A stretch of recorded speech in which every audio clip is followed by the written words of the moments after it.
Hello, my name is Kelly Kirkpatrick, and I'm a libertarian. And I've been studying libertarianism a long time, and it seems to me that the foundation of libertarianism is not as deep as it could be.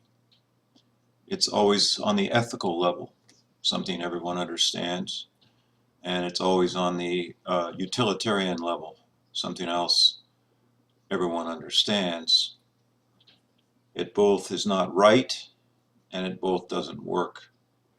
The approach I'm using is on the individual level. It just doesn't, that government is inconsistent with the nature of the individual. And that's why I call my talk the exclusive self-competence of the autonomous individual. All societies build up through the exclusive competence of the individual to decide for herself. And here I use an individual's who who has material needs, and it's up to her to decide about those needs. And here a lady who is pensive, who has private thoughts, indicating something about the nature of the inward value of our natures that is inaccessible to anyone else but ourselves. And here's a picture of how we need each other in society. The society has that need. And here's a picture here of a plaque of Thomas Paine saying, "The instant formal government is abolished, society begins to act. A general association takes place, and the common interest produces common security." It's a very radical statement, and it's one which I agree with 100%. And here's what happens in terms of the utilitarianism of a free society. Back when there was minimal government 120 years ago, or 100, this would be 100 years ago now for this particular newspaper ad, where Henry Ford was doubling the wages at the time. And the whole thing was based on the self-interest of the individual, not on the false idea of altruism independent of the individual. So let me begin my argument by asking the question, should a mentally retarded person be told what to do? Try it. They'll resent you as anyone else would. The reason: everyone lives in his own subjective universe. We don't know what is going on inside someone else. How can we judge their actions? Only they know what's going on inside themselves. The temptation to command someone else is due to confusing our shared objective universe with each individual's private subjective universe. There are two kinds of worlds: private subjective and public objective. But there is an even stranger truth, namely, our inner world creates our outer world. Obviously, if our subjective world is private and the objective world comes out of it, the objective world has no authority over the subjective world. In other words, only the individual is competent to make decisions for himself, even if the individual is incompetent on the objective level. Hence my title, The Exclusive Self-Competence of the Autonomous Individual, How All Societies Build Up Through the Exclusive Competence of the Individual to Decide for Herself. And so, my first section will be going over the proof that I just outlined in the introduction. And it'll be this a priori and definitional axioms, and why the individual is only competent for himself, based on the private nature, which I mentioned in the introduction, and the supremacy of subjectivity over objectivity.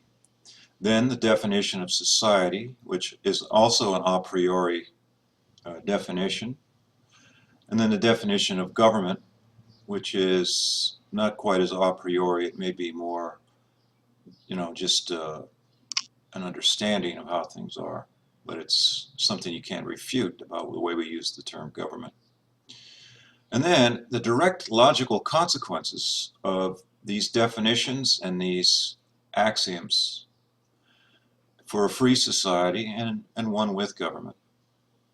And then in section 2, which will be in the next tape, and it'll be actually many tapes, because there's a lot of knowledge about economics and more of this direct consequences of understanding about defense, about these ideas which are from the least plausibly to the most plausibly libertarian, because there are many libertarians who are anti-libertarian on the areas of defense or police or environmental protection, or and libertarians whom I admire, but with whom I disagree. And I think all these areas are clearly much better handled by free society without government. Professional licensing, doctor's license.